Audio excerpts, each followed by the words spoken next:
Alright, we just finished working on the little lights on Pat's truck. Now this is the next. We got that side done. We need to work on the bars on this side. So I'm going to start grinding and getting those bars ready. And then we'll be able to start putting this thing together.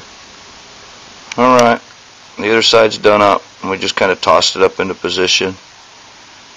The far bar on the other side, that top bar, because whoever welded before, I got my bottom bar will be even.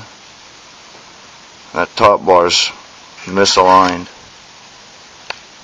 You see how it doesn't line up? I get the gap, I shove it back together, and that's because the other person's welding. All my measurements are square and everything. So what we'll do is we'll weld that bottom, and when we get ready to that top one right there, we'll stick the high lift jack underneath that left-hand edge, the side that Pat's walking down, and we'll just wedge that up in the air and force it up in the air and weld that together when we do that. So we have to weld that point there, and we'll have to weld down here where they join together. And so that's what we got right now. Getting there slowly. The hardest work's going to be filling that end, which I'm considering putting a fully open operational door in it. And later on I'll tell you why. And then this end here, a kind of weird idea I'm going to do maybe. We'll see what happens. The trick door part of it. So, tack welded the top edge and welded that bead there. Hold that. We welded the bottom down here.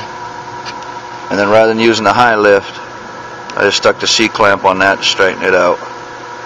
This is two outer sides of the trap, so they weren't matched very well from the welding work that the other welder had done to it when he built it. So we just do that.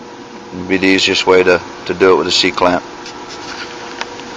Well guys, I weld a much better horizontal bead than I do a vertical one. So here's the option on this flat steel, is to stand this thing all the way in the air. Oh, I don't know, about 400 pounds right now. I can only guess.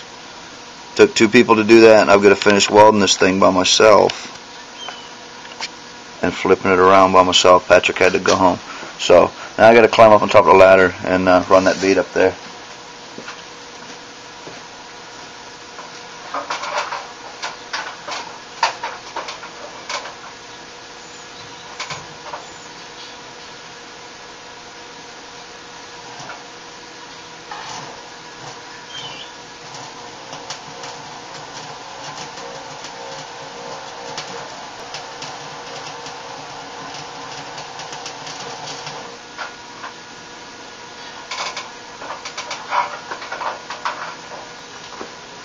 What fun. If I had a wire feed, I wouldn't have to do that.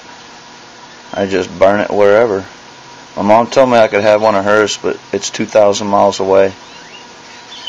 Maybe when I go up there on vacation I can get it. So that's what I got to do. Now I opt to move all my equipment here, and I got to try rolling that thing back down on the ground by myself. Coming down's no problem. Putting it up in the air is.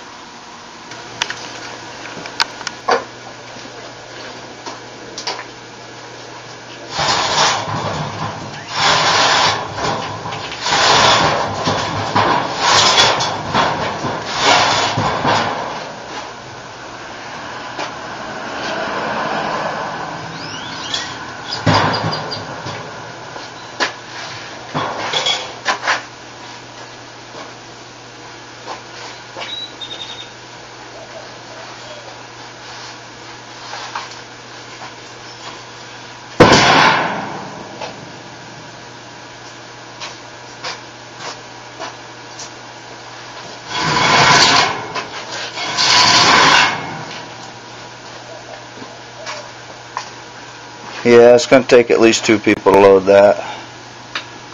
Not no whiners either. On that thick steel like we're working with here, so your bead doesn't just ride on the surface of the steel.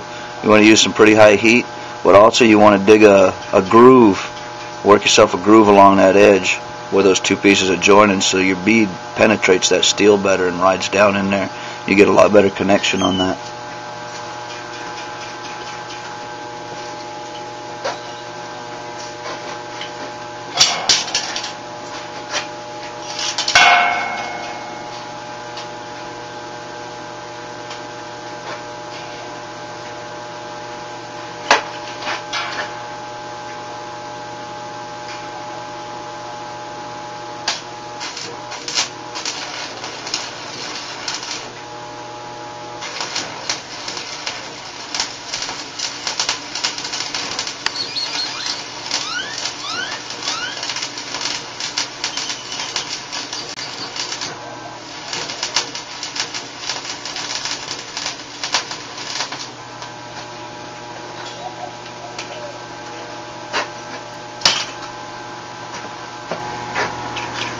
You know, you get a good bead all burned down in deep, and it doesn't ride above the surface. It's right down on there like it's supposed to be.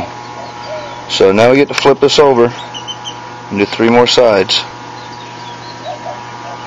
It's gonna be fun. I'm by myself, like I said. Patrick had to go home, so I'm getting ready to roll this beast over by myself. I'll film that for you. Y'all can laugh with me or at me, however you want to look at that. Alright, here we go. Let's see if I can make an ass out of myself.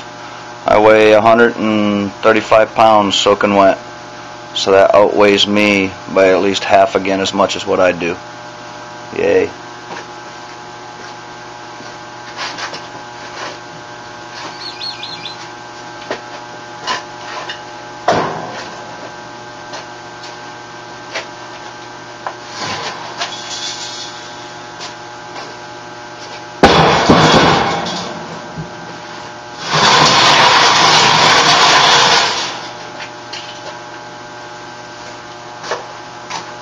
It's not so bad if you're prepared for the weight of it. The first time you grab a hold of it and give a yank, you give yourself a hernia if you're not prepared.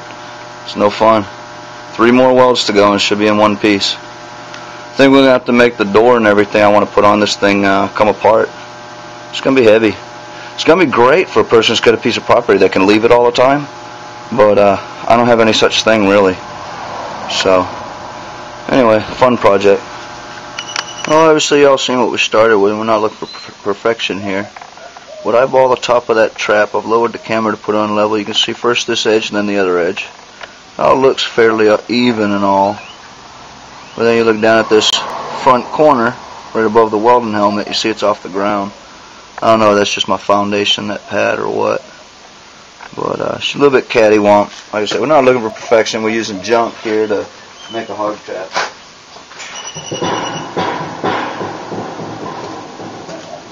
A little bit, I guess, because of the way it was when we started working on it and joined those two together and it didn't quite line up. Plus I'm welding on an uneven surface. But what the heck, it's going to be put on dirt, right? You don't have to worry about that. I don't know, you know, the way this trap sets right now, I could probably load it up by myself. Be a lot of work, be really heavy. Still got to put a top on it, put a door on one end, and put a big door that opens all the way up, and then we're going to put a little entryway on the other. Double gate, come up with something new, put a feeder on the top, get them comfortable going in and out of it like a tunnel. So that's my ideas. A lot of that's going to have to be removable so that it can be moved. Just heavy, heavy, heavy. So, y'all have time enough to count all the squares in those bars yet or what? So, put all this up and be back with you later on. I'm going to call it quits for today.